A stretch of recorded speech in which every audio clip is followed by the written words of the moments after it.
I think the overall topic of this whole podcast is like, you know, what do we value? You know? Yeah. It's like, I value helping people. Yeah.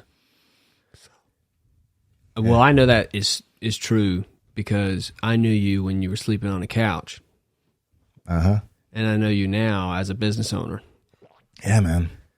Taking care of people's lives. Like, hey. It's a big responsibility. Not my camera. I mean, bro, But what I was going to say about you is like, you haven't changed in a negative way. Yeah. You know, like if somebody's watching this podcast and thinking like, well, what does this fucking guy think he's all happy about life and hopeful and shit. I was like, well, I've seen him at the very lows, living out here, missing your son, but feeling like you had to do this and find an opportunity out here for your son to have a better life. You had to pursue opportunities that you had, you know? Yeah. And you went after it, and you're out here, and then you go home. And I remember the conversation at the gym where you asked me, "Do you think I should go back?" Yeah. And everybody was telling you, "No." Yeah. Oh, dude. I'm not. Yeah. T-Bone. I knew it. What? No, bro, you got a phenomenal opportunity here, bro. I mean, I'm like, I don't think you're understanding the opportunity that I'm being presented. No one did, dude. No one did. I don't understand why. I don't know. I saw it immediately, and I was like, oh, dude, if cool. I had that opportunity right now in the situation that you had, I was like, I would take that. Yeah. Oh, yeah, it was a no-brainer, man. It was a no-brainer for sure. And again, the beautiful narrative that I wrote about, you know, going out and leaving in 5 months, it's like, that's exactly how long I needed to be out here. Right. I came out, fucking microdosed my ass off. 5 months. I got the job done. Yeah. And the beautiful thing about it, Cody, is, and which I feel just about every day, is the momentum that I got because I made that massive action in my life. Yeah. I got to a point in my life where I'm like, I feel like I'm doing all the right things. I'm, you know, reading books, personal, like, yeah, but you got to take action. Right. Yeah. That's what it is. Yeah. And it's action on some type of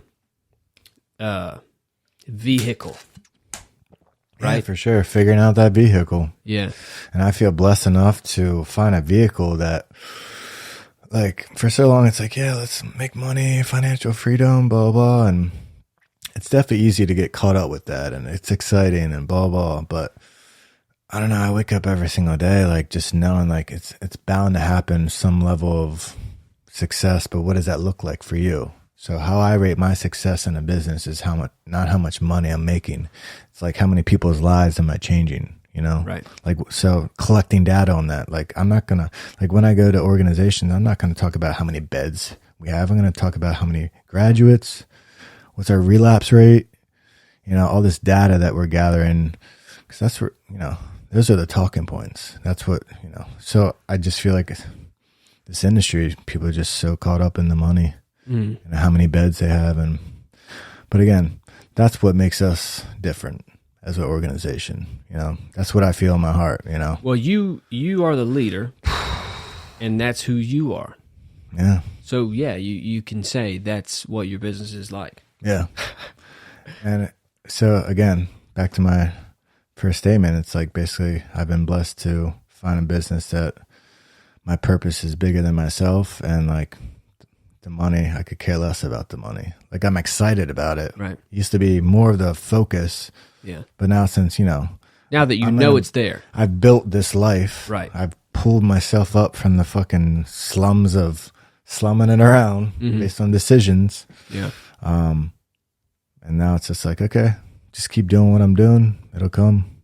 Let's just stay focused on the fucking mission. Yeah.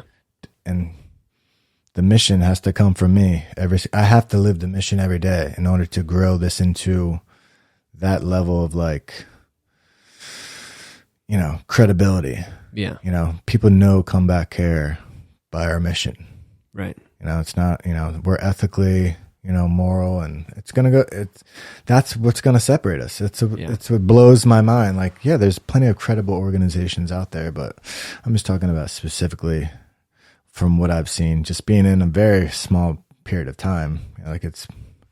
But again, from what I hear, it's like a national thing, So, isn't that wild? By doing what you're supposed to be doing, treating clients and getting them the treatment that you're being paid to do, you're going to stick out. Yeah. That's the fucking government, bro. Yeah. Holy shit. Yeah. Like, we're talking about just exploiting Medicaid. Yeah. So, but I think the day of reckoning is going to happen. That's I don't know. That's another driving factor. It's like, just keep doing good. Keep doing good. Yeah. But I don't know. So again, like the level of depth, I look at each individual, like I do my best, we only have, 25, 30 clients right now. I've been chilling around that just to at least know